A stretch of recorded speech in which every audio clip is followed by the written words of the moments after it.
માનની સંસ્કૃતિ છે, પરસ્પર પ્રેમની સંસ્કૃતિ છે. એક સત્યકામ જાબાલાની કથા છે. જાબાલા નામની એક સ્ત્રી પોતાના નાનકડા દીકરાને લઈને ગૌતમ ઋષિ પાસે જાય છે અને દીકરાને આગળ કરે છે કે જા ઋષિને જઈને કે મને ભણાવો. ઋષિ પાસે જાય છે દીકરો નાનકડો અને જઈને ઊભો રહે છે. તો ઋષિ એને પૂછે છે કે તારું કુળ કયું છે? ત્યારે નાનકડો સત્યકામ, જેનું નામ સત્યકામ છે, એ કહે છે કે મારું તો કોઈ કુળ જ નથી, કારણ કે મારી મા તો દાસી હતી અને અનેક લોકો એનો ઉપભોગ કર્યો છે. મારી માને ખબર નથી હું કોનું સંતાન છું. અને ત્યારે ગૌતમ ઋષિ એને કહે છે કે તું સત્ય બોલ્યો, તારાથી વધારે બ્રાહ્મણ આ જગતમાં કોઈ નથી.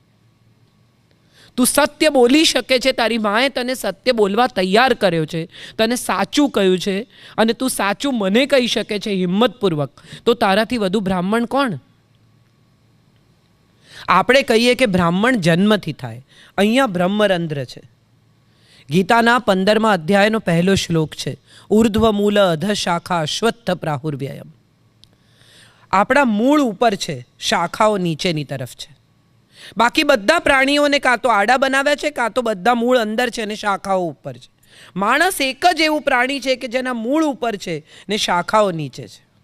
ઉર્ધ્વ મૂલ અધ શાખા અશ્વત્થ પ્રાહુર્વ્યયમ. એવું અશ્વત્થ જીવનભર ટકે એવું આ વૃક્ષ છે, સનાતન વૃક્ષ, માનવજાતનું વૃક્ષ. એવા આપણે, જેનું બ્રહ્મરંધ્ર અહીંયા છે, આજ્ઞાચક્ર અહીંયા છે, 7 ચક્રો, બધા હવે તો ગૂગલ પર દરેક માણસ બધું ગૂગલ કરીને આપણે બધું સમજી જ ગયા છીએ.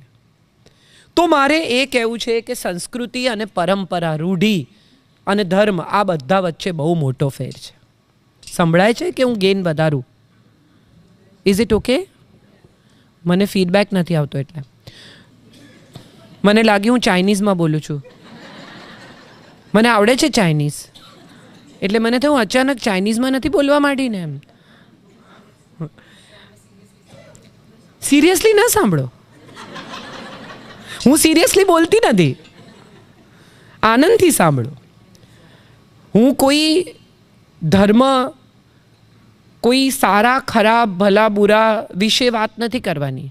મારે તો માત્ર એટલું જ કહેવું છે કે આપણે જે માનીએ છીએ તે નથી.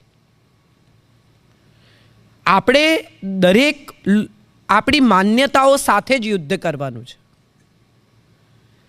જે આપણને આટલા પરંપરાથી શીખવવામાં આવ્યું કે ધનતેરસના દિવસે ધનની પૂજા કરવાની, એટલે આંખ મીચીને દિવાળીના આગલા દિવસે ધનતેરસ આવે એટલે આપણે બધા સિક્કા કાઢીએ ને ફલાણું કાઢીએ ને આંખ મીચીને બધા દૂધથી ધુએ ને પછી પાણીથી ધુએ ને પછી પંચામૃતથી ધુએ ને અત્તર લગાડે ને પાછા સિક્કા અંદર મૂકી દેવાના. This is the job. One job to be done on Dhanteras. થઈ ગઈ પૂજા, થઈ ગઈ.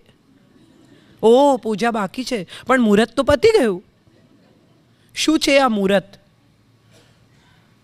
કોઈ દિવસ કોઈએ ચોઘડિયા જોયા છે?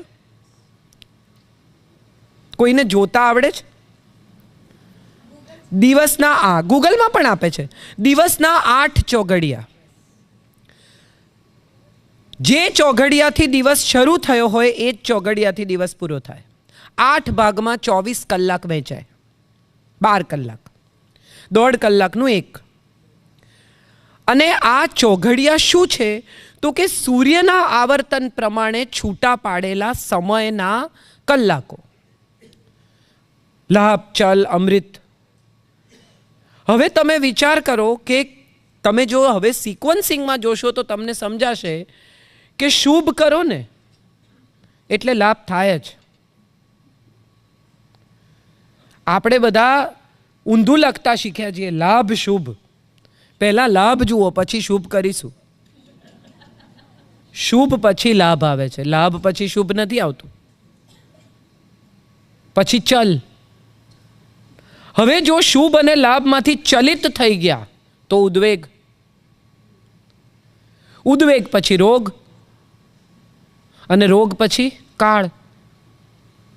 નક્કી જ છે, બધું એટલી સુંદર રીતે ગોઠવવામાં આવ્યું છે આપણી સંસ્કૃતિમાં, પણ આપણે એ જાણવા સમજવાની તસદી લીધા વગર માત્ર ચોઘડિયું જોઈ લીધું. અમૃત સારું કહેવાય એટલું કોકે કીધું તું. કોઈ કે આપણને કીધું હતું કે અમૃત ચોગડિયું સારું, એટલે આપણે જોઈ લો ભાઈ 9 થી 6 નું મુહૂર્ત સારું છે, એમાં વચ્ચે જ્યારે તમને ફાવે ત્યારે કરી નાખો. એક સવાલ એ છે કે આપણે બધા જેને સંસ્કૃતિ માનીએ છીએ એ જો સંસ્કૃતિ નથી તો સંસ્કૃતિ શું છે? સંસ્કૃતિ એ છે જે આપણને સંસ્કૃત સભ્ય બનાવે છે. માણસ કપડાં પહેરતા શીખ્યો, ખાતા શીખ્યો, વ્હીલની શોધ કરી. અનાજની શોધ કરનાર કોણ? તો કે પહેલી સ્ત્રી હતી, જેણે વધેલું અનાજ ફેંક્યું અને એણે ખેતીની શોધ કરી. કારણ કે ત્યાંથી ખેતરમાં જે અનાજ વધ્યું હતું એણે ફેંક્યું અને એમાંથી ઉગ્યું, ત્યારે એને ખબર પડ્યું કે આ તો ઉગી શકે છે. સેપિયન્સ નામનું એક પુસ્તક છે, જેણે પણ જોયું હોય, વાંચ્યું હોય, એમાં માણસ જાતના ઉદ્ભવની કથા છે. આપણે બધા જાણે અજાણે વિદેશમાં આવીને ડરી ગયા છીએ.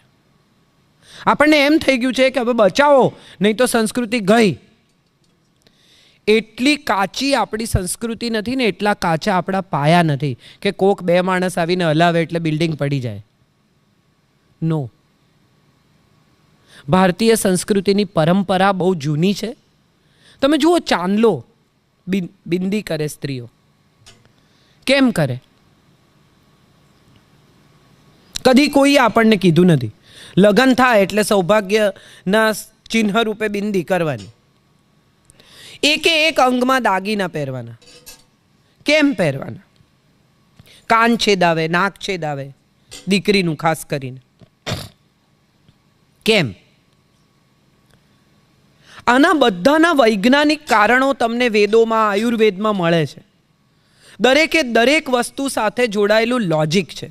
પણ આપણે બધા એટલું જ સમજ્યા કે સંસ્કૃતિ એટલે પારકા પ્રદેશમાં જઈ અને ગુજરાતી, આપણા છોકરા ગુજરાતી બોલવા જોઈએ. ઘરમાં ગુજરાતીમાં બોલ, હું તને ગુજરાતીમાં જવાબ આપીશ. હું નહીં બોલું તારી સાથે, તું ઇંગ્લિશમાં બોલીશ તો. એમ ન શીખવાય ગુજરાતી. ભાષાના પ્રેમમાં પાડવા પડે છોકરાઓને. ઇંગ્લિશ સ્કૂલમાં સૌથી પહેલાં જાય ત્યારે શું શીખીને આવે છે? મને કહો. સૌથી પહેલાં ABCDની પણ પહેલાં શું શીખવે? યાદ કરો. શું શીખીને આવ્યા સૌથી પહેલાં? Rhymes. What are the rhymes? 1 2 buckle my shoe, 3 4 shirt the door. એને ક્યારે આવડી જાય એ જ એને ખબર ના પડે. ટૂંકા, નાના, સરસ, રસપ્રદ જોડકણા. Twinkle, twinkle, little star, how I wonder yes, what you are. Johnny, Johnny, yes, Papa. Eating sugar, no, Papa. Telling lie, no, Papa. Open your mouth, ha, ha, ha. આ બધું એ શીખીને આવે. અને ભાષા એને કવિતા સાથે આવડતી જાય. આપણે ત્યાં પણ સુંદર જોડકણા છે. આપણે આ જોડકણા જે લોકોના વાળ સફેદ થઈ ગયા છે એ લોકોને કદાચ યાદ હોય તો, બાકી નવી જનરેશન સુધી તો આ જોડકણા આપણે પહોંચાડી શક્યા જ નહીં. ના ના, સફેદ એટલે સાચે, એને તો પોતાને તો ખબર હોય ને.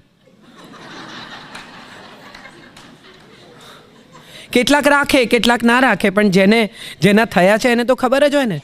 જે પોતે, જેનું નામ જ ડાય છે, એ કેટલું જીવાડશે? એને એના પર જ લખ્યું છે ડાય. ધેટ મીન્સ આ બહુ લાંબુ જીવાડશે નહીં.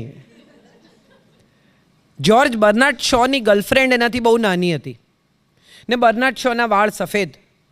પેલી જ્યાં એની સાથે જાય, સ્ટેલા કેમ્પબેલ, ત્યાં એને કહે તું યાર મારા ફાધર જેવો લાગે, સારો નથી લાગતો, વાળ કાળા કરાવ. તો જ્યોર્જ બર્નાર્ડ શો એક દિવસ બિચારા એમને એમ થયું કે બહુ યાર આ તો બહુ કહે છે, જવું જોઈએ. એટલે એક સરસ સેલોમાં ગયા અને જઈને એણે પૂછ્યું કે do you have anything four grey hair? એટલે પેલા જે સેલોનો છોકરો હતો એણે કહ્યું yes sir, lot of respect. I am sure થોડા સમજ્યા, થોડા નહીં સમજ્યા. મજા છે, જિંદગી જીવ્યાની પણ એક મજા છે.